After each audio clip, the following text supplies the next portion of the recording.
ಒಂದು ದೇಶ ಒಂದು ಚುನಾವಣೆ ಮಾಡಿದ್ರೆ ಎಲ್ಲರಿಗೂ ಒಳ್ಳೆಯದಾಗುತ್ತೆ. ಒಂದೇ ದೇಶಕ್ಕೆ ಖರ್ಚು ಕಡಿಮೆ ಬೀಳುತ್ತೆ.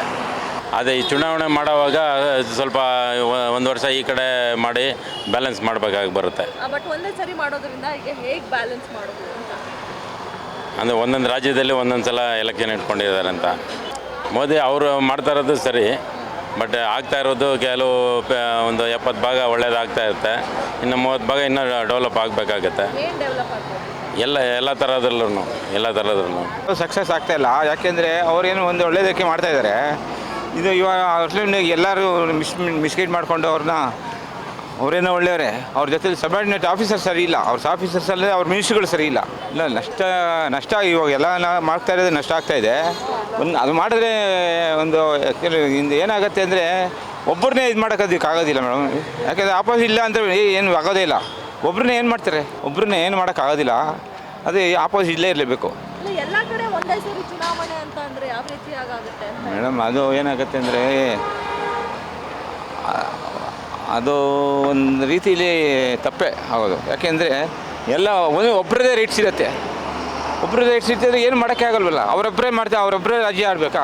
ಇಲ್ಲ, ಆ ಥರ ಆಗೋದಿಲ್ಲ ಬಿಡಿ ಇದರಲ್ಲಿ.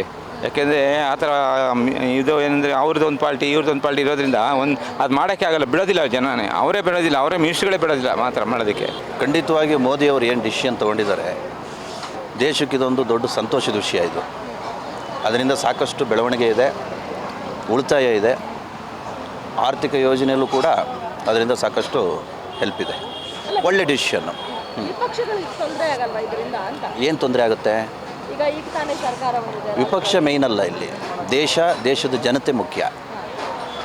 ಆರ್ಥಿಕವಾಗಿ ನಮಗೆ ಬೇಕಾದಷ್ಟು ಸಾಕಷ್ಟು ಉಳಿತದೆ, ಸಮಯ ಉಳಿತದೆ, ಹಣಕಾಸಿನ ವ್ಯವಸ್ಥೆ ಉಳಿತದೆ, ಎಲ್ಲ ರೀತಿಯಲ್ಲೂ ಅನುಕೂಲ ಆಗ್ತದೆ. ಅಂದರೆ ವಿಪಕ್ಷಗಳು ತಗೊಂಡು ನಾವೇನು ಮಾಡೋಣ? ವಿಪಕ್ಷಕ್ಕೆ ಇನ್ನೊಂದು ದಿವಸ ಮೋದಿನೂ ಕೂರ್ಬೋದು, ಇವರು ಕೂರ್ಬೋದು. ಯಾರು ಕೂತರು ಮಾಡೋದು ಒಂದು ದೇಶ, ಒಂದು ಚುನಾವಣೆ ಅಂದರೆ ಸಂತೋಷದ ವಿಷಯ ಅಲ್ವಾ? ಅದು ತಗೊಳ್ಳಿ, ಒಳ್ಳೆ ಡಿಸಿಷನ್ ಅಲ್ಲ. ನಷ್ಟ ಅಂತ ಏನೂ ಆಗಲ್ಲ. ಯಾವ ರೀತಿಯಲ್ಲಿ ನಷ್ಟ ಆಗುತ್ತೆ? ಉಳಿತಾಯ ಆಗುತ್ತಲ್ಲ, ನಷ್ಟ ಹೆಂಗಾಗುತ್ತೆ? ಹೌದು. ಈಗ ಒಂದೊಂದು ರಾಜ್ಯದಲ್ಲಿ ಒಂದೊಂದು ಸಾರಿ ಚುನಾವಣೆ ನಡೆಸೋದಕ್ಕೂ, ದೇಶದಲ್ಲಿ ಒಂದೇ ಚುನಾವಣೆ ನಡೆಸೋದಕ್ಕೂ ಸಾವಿರಾರು ಕೋಟಿಗಳು ಉಳಿಯುತ್ತಲ್ಲ,